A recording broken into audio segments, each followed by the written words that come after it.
Detective Robert Thompson drove slowly through the quiet streets of Millbrook on a bright Tuesday morning. The sun was shining, and the neighborhood looked peaceful. Robert had been a police officer here for 15 years. He knew every street, every corner, and every family in this area. He was proud of his work and believed he was good at his job. As Robert turned onto Maple Street, he noticed a black car driving much faster than it should. The speed limit here was 25 miles per hour, but this car was going at least 40. Robert's face became serious. He did not like people breaking the law in his town. "Not in my neighborhood," Robert said to himself. He turned on his police car's flashing lights and siren. The black car saw the lights and pulled over to the side of the road right away. Robert parked his police car behind the black sedan and walked toward it.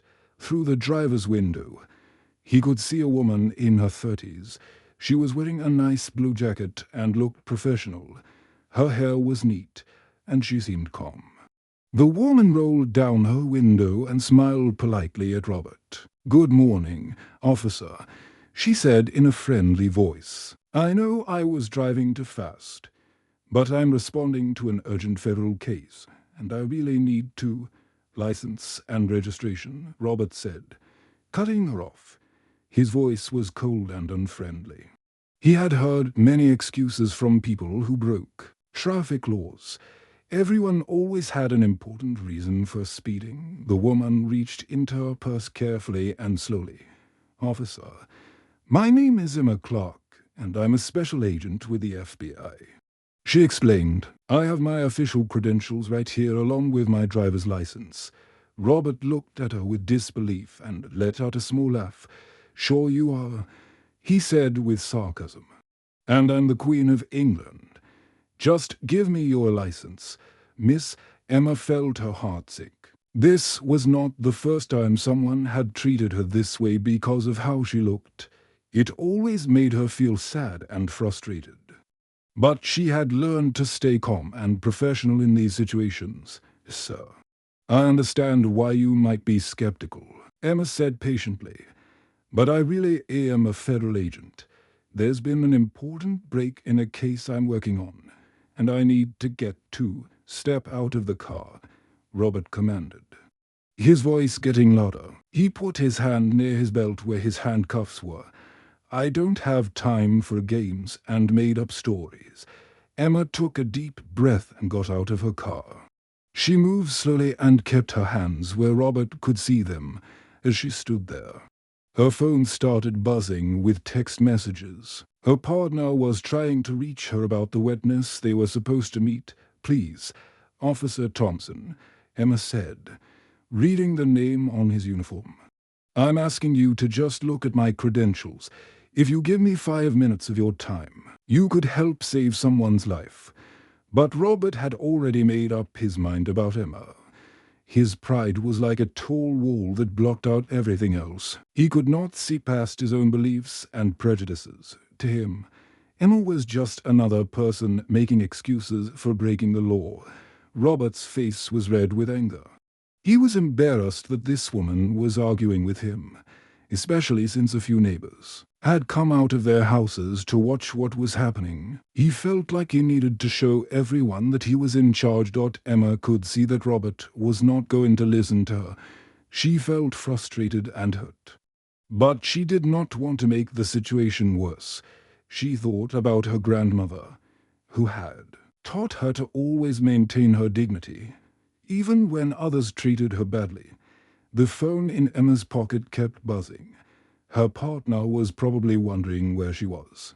The witness they were supposed to meet was scared and might disappear if they did not arrive soon. This case was about corrupt police officers who were taking money to ignore drug dealers. If they lost this witness, bad people would continue to hurt innocent families. Emma looked at Robert's angry face and realized that nothing she said would change his mind. He had decided who she was before she even spoke. His pride and his prejudices were more important to him than the truth. The morning sun continued to shine on Maple Street. but the peaceful feeling was gone. What started as a simple traffic stop was about to become something much bigger and more serious. Robert's inability to see past his own biases was about to change both of their lives forever. People started coming out of their houses to see what was happening on Maple Street. Some neighbors stood on their porches, while others walked closer to get a better look. Many of them held up their phones to record what was going on between the police officer and the woman in the business suit. Robert felt more embarrassed as more people gathered round. He was angry that so many people were watching him do his job. He grabbed Emma's purse and started looking through it roughly.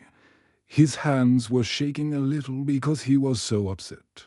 When Robert found Emma's FBI badge and official identification card, he held them up and looked at them for only a few seconds. The badge looked real and official, with government seals and Emma's photograph. But Robert's pride would not let him admit he might be wrong. "Nice fake documents," Robert said, loudly, so everyone could hear him.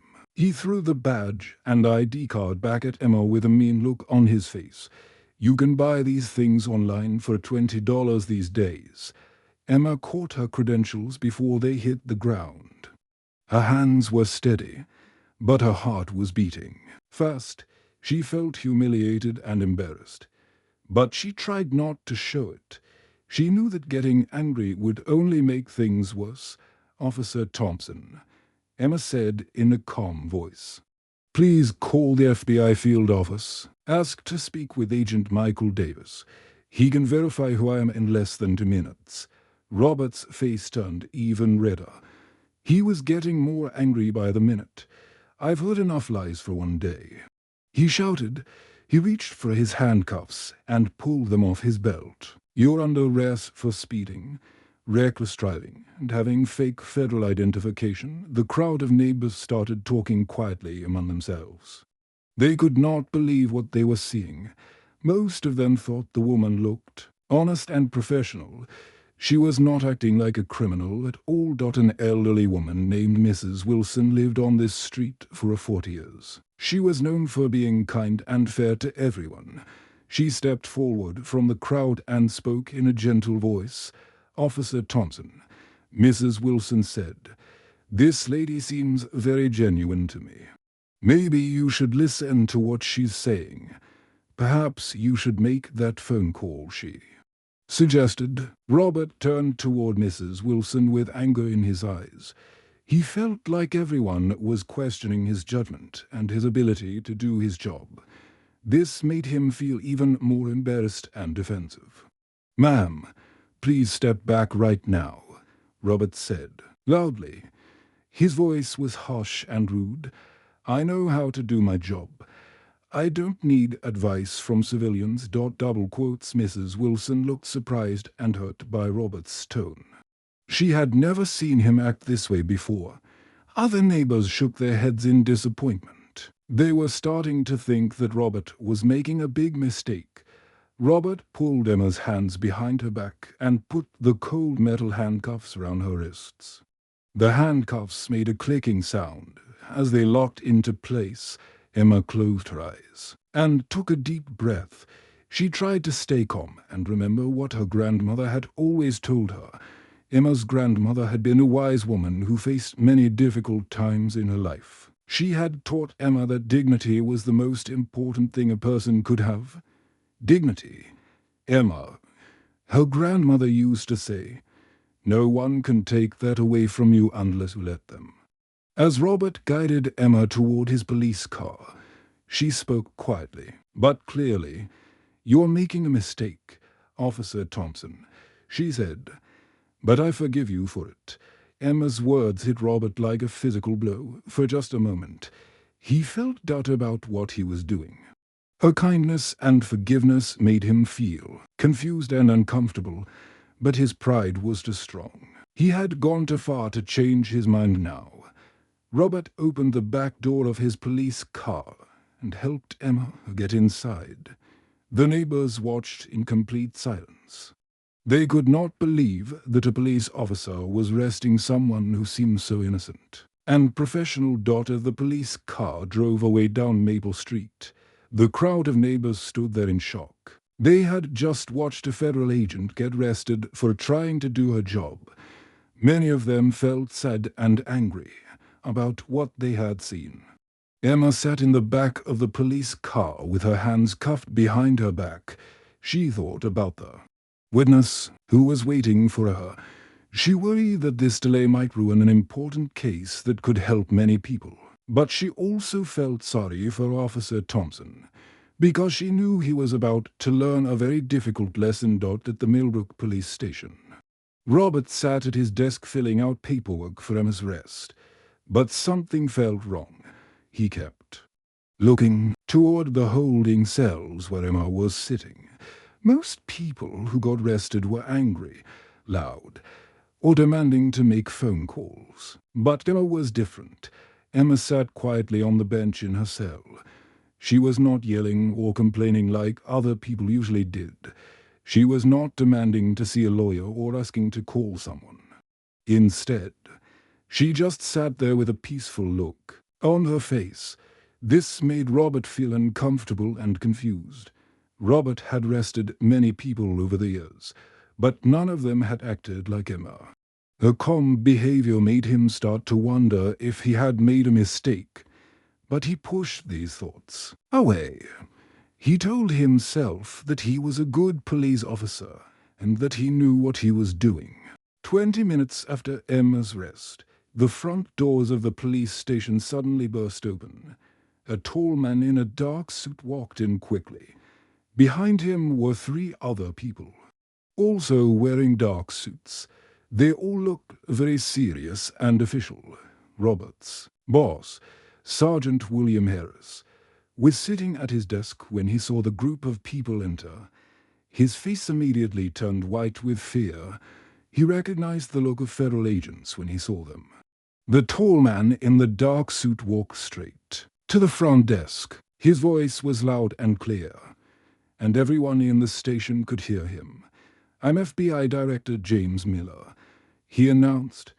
"Where is Special Agent Emma Clark?" Robert felt like the world was spinning round him. His mouth went dry, and his hands started to shake. He had never met an FBI director before, but he knew this was a very important person, and this important person was asking about the woman he had just arrested. "Sir, she had fake credentials," Robert stammered. His voice was weak and shaky. He was trying to explain what he had done, but the words would not come out right. Director Miller's eyes were cold and angry. He looked at Robert like he was looking at something disgusting. "Agent Clark is one of our most decorated investigators," he said. "She was on her way to interview a witness in a corruption case that could expose dirty cops in 3 counties. Sergeant Harris quickly stood up and walked over to Director Miller. He was sweating and looked very nervous. "Director Miller, there's been a terrible misunderstanding," he said. Detective Thompson didn't realize who she was. He thought. "Didn't realize." Director Miller's voice got louder and angrier. "Your officer arrested a federal agent who was responding to an emergency call. The witness we were supposed to meet has now disappeared, possibly forever." Robert's hands were shaking so badly that he could barely hold his pen. He felt like he was going to be sick. He looked through the window toward the holding cells and could see Emma sitting there with her head in her hands. She was not crying or looking angry. Instead, she appeared to be praying quietly. Director Miller was not finished talking. His voice filled the entire police station. "The case Agent Clark was working on involves police officers taking bribes to look the other way during drug operations. Officers who may have been operating in this very county." When Robert heard these words, his face turned completely white. Suddenly, he remembered things he had seen but tried to forget. He remembered seeing envelopes full of cash being passed between police officers. He remembered quiet conversations that stopped when he walked into the room. He remembered being told to ignore certain streets during his patrols. Robert had always wondered about these things, but he had been too afraid to ask questions. He had told himself that it was not his business, but now he realized that his pride and his prejudice had not only hurt an innocent woman, they had also protected corrupt police officers who were breaking the law. The other federal agents spread out around the police station. They looked very professional and serious. Some of them started talking to other police officers, asking questions about Emma's arrest. Others began looking at documents and files. Robert sat in his chair, unable to move. He realized that his life was about to change forever. He had always been proud of being a police officer, but now he felt ashamed. He had arrested someone who was trying to catch the real criminals. Emma continued to sit quietly in her cell, still praying. She had been through difficult situations before, but she had never lost her faith or her dignity. Even now, when she had every right to be angry, she was asking for strength and forgiveness. By the afternoon, the video of Emma's arrest was everywhere on the internet. Someone in the crowd had recorded everything on their phone and posted it online. The video showed Robert arresting Emma, even though she was trying to explain that she was an FBI agent.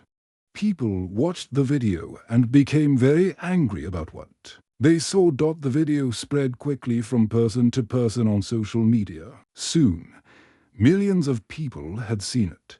They started using a hashtag called #JusticeForAgent Clark to talk about what happened. The hashtag became so popular that it was trending across the entire country. People from all over America were talking about Emma's unfair arrest. News reporters heard about the story and came to Millbrook to cover it. Big white vans with satellite dishes on top lined the streets outside the police station. Reporters stood in front of cameras, telling the world about what had happened. The small town of Millbrook was suddenly famous, but for all the wrong reasons. Robert sat alone in his office at the police station. His desk was empty now because he had been told to pack up his things. He held his police badge in his hands and stared at it. This badge had been the most important thing in his life for 15 years. It represented who he thought he was and what he stood for. In just one morning, Robert had lost everything that he thought made him important. His boss had suspended him immediately, which meant he could not work as a police officer anymore. Federal agents were also preparing to file criminal charges against him for violating Emma's civil rights. Emma had been released from jail quickly after Director Miller arrived. She was free, but her important case had been damaged. The witness she was supposed to meet had become scared and disappeared. This witness had information about corrupt police officers, and now that information might be lost forever. Even though Emma's case had been hurt by what happened, she did not give up. She was determined to continue her work. She spent long hours following new leads and trying to find other witnesses. She worked with the same dedication and professionalism that she had always shown, even after being humiliated and arrested. That evening, Robert sat in his kitchen at home. He was still wearing his police uniform, but he knew it might be the last time he would ever wear it. He felt lost and confused. His whole life had been turned upside down in just one day. Robert's wife Helen came home from work and found him sitting at the kitchen table. She had heard about what happened from friends and neighbors. Helen was a kind woman who had been married to Robert for 20 years. She loved her husband, but she was disappointed in what he had done. The whole town is talking about what happened today, Robert, Helen said gently as she sat down across from him. Mrs. Wilson called me. She said that the lady you arrested was trying to help people catch bad police officers. Robert's voice shook when he tried to speak. I was so sure I was right. Helen, so sure that I knew what was going on. But I was just scared. Helen looked at her husband with concern.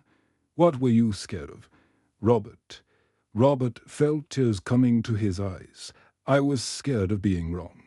I was scared of admitting that someone who looked different from me could be better than me, smarter than me, more important than me. The tears started falling down his face. I've been such a fool. Helen reached across the table and took her husband's hand. She had never seen him cry before, but she could see that he was truly sorry for what he had done. Being wrong isn't the end of the world, Robert, she said softly. But staying wrong after you know better, that would be the real tragedy. That night, Robert could not sleep. He lay in bed thinking about everything that had happened. He kept remembering Emma's words when he arrested her.